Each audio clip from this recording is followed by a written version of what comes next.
Las sociedades de capital se constituyen mediante escritura pública que deberá inscribirse en el registro mercantil.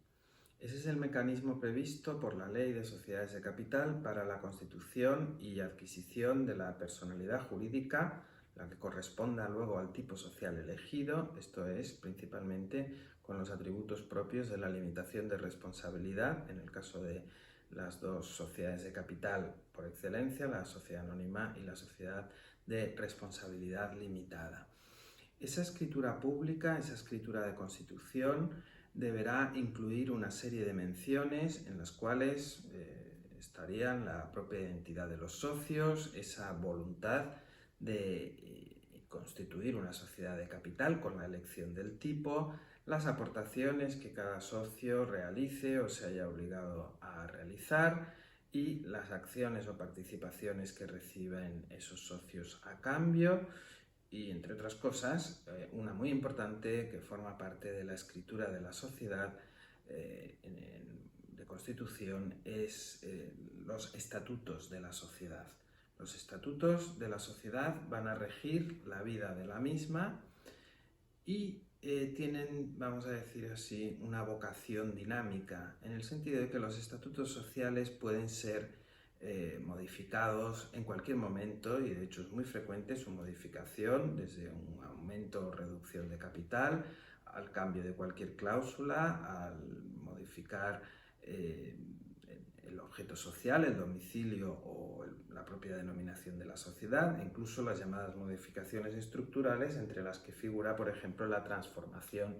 de la sociedad, el cambio de tipo societario, por ejemplo. Como digo, los estatutos sociales tienen esa vocación más dinámica frente a la propia escritura de constitución, que refleja un momento instantáneo, un momento inicial de constitución de esa sociedad, que, insisto, para que se realice con todos los efectos que la ley determina, debe llevarse a inscripción al registro mercantil.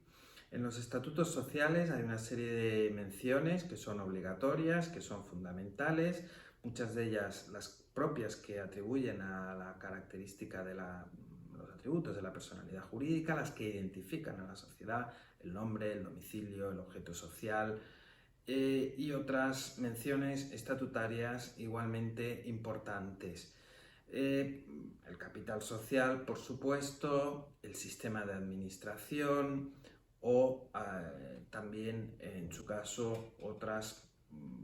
cláusulas que los socios hayan tenido a bien incluir, cláusulas que modifican el régimen de transmisión de participaciones, el legal previsto para las sociedades de responsabilidad limitada, o que introducen esas restricciones en las sociedades anónimas, cláusulas que modifican las mayorías que exige la ley en los casos concretos, cláusulas que introducen, por ejemplo, causas estatutarias de separación de socios o accionistas. En fin, hay un amplio margen de cláusulas posibles que constituyen lo que se viene a llamar la autonomía de la voluntad de los socios, consagrada en un artículo, el 28 de la Ley de Sociedades de Capital, en el que se nos dice que los socios podrán establecer los pactos, cláusulas que tengan por conveniente, siempre que no se opongan a las leyes y a los principios configuradores del tipo social elegido. Enigmática referencia esa a los principios configuradores que, digamos, más de 30 años después de su introducción en la Ley de Sociedades Anónimas en 1989, sigue generando algunas dudas acerca de su concreción y su alcance. Pero en todo caso, lo que está claro es que los socios y accionistas tienen margen para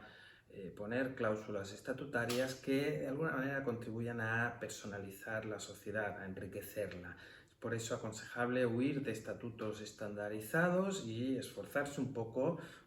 con el debido asesoramiento para incluir en esos estatutos sociales circunstancias que pueden ayudar a resolver eventuales conflictos posteriores. No hay que proyectarse demasiado en el futuro, no hay que ser demasiado imaginativo, porque los casos son bien conocidos por todos. prácticamente hay una idea importante, que es que los socios que tienen muy buena relación en el momento inicial, en un momento posterior no la tienen tan buena y se producen problemas. Si no hay nada previsto acerca de cómo liquidar, de cómo salir de esa situación, de si uno puede comprar, el otro puede vender, etcétera, todo eso se puede pactar a priori, pues vamos a tener una sociedad más complicada desde un punto de vista de litigios y de resolución de problemas más difícil. Bien, al margen de los pactos que figuren o las cláusulas estatutarias, también hay que señalar la importancia práctica que ganan en los últimos años, las últimas décadas, podemos decir ya, los pactos parasociales, pactos extraestatutarios, pactos que no figuran entre los estatutos, a los que la ley se refiere de manera escueta, diciendo lo siguiente: el artículo 29 de la Ley de Sociedades de Capital: los pactos reservados entre los socios no serán oponibles a la sociedad. Hay una interesante línea jurisprudencial en los últimos 10-15 años en donde pues, el Tribunal Supremo ha tenido ocasión de pronunciarse en repetidas ocasiones acerca de la eficacia absoluta o relativa de esos pactos parasociales que en muchos casos suscriben todos los socios, incluso en algunas ocasiones también forma parte de ellos la propia sociedad, con lo cual a veces pretender esa separación, digamos, no es demasiado correcto, es un poco un formalismo. Bien, cambiando un poco de tema, me referiré brevemente a las aportaciones sociales. La ley nos dice que pueden ser objeto de aportación cualquier bien o derecho susceptible de valoración económica, aunque no pueden ser objeto de aportación al capital social, el trabajo o los servicios. Sí que puede serlo por la vía de las prestaciones accesorias. Otro interesante mecanismo, estatutario también, se introduciría como cláusula estatutaria, en el caso más deseado y conveniente, mecanismo interesante para personalizar la sociedad. Bien, las aportaciones pueden ser de dos clases, pueden ser dinerarias y pueden ser no dinerarias. Las aportaciones no dinerarias tienen un régimen distinto en la sociedad anónima y en la sociedad de responsabilidad limitada, régimen importante en la práctica porque en las anónimas las aportaciones no dinerarias están sometidas a la valoración de un experto independiente, cosa que no sucede en el caso de las aportaciones no dinerarias en las sociedades de responsabilidad limitada, lo que hace en este tipo societario realizar una aportación de un bien cualquiera, de un derecho de crédito, en fin, todo lo que puede ser objeto de aportación no dineraria, lo hace más rápido, más sencillo. Eso sí, sujeto luego después a un régimen de responsabilidad, eventualmente de manera posterior, en la que los socios respondan de la valoración que han dado a su aportación. Señalar, por último, en materia de aportaciones también, que la aportación que realizan los socios, la realizan los socios siempre, como he mencionado anteriormente, recibiendo a cambio acciones o participaciones sociales. Esas aportaciones se pueden hacer en la sociedad anónima de manera diferida, es decir,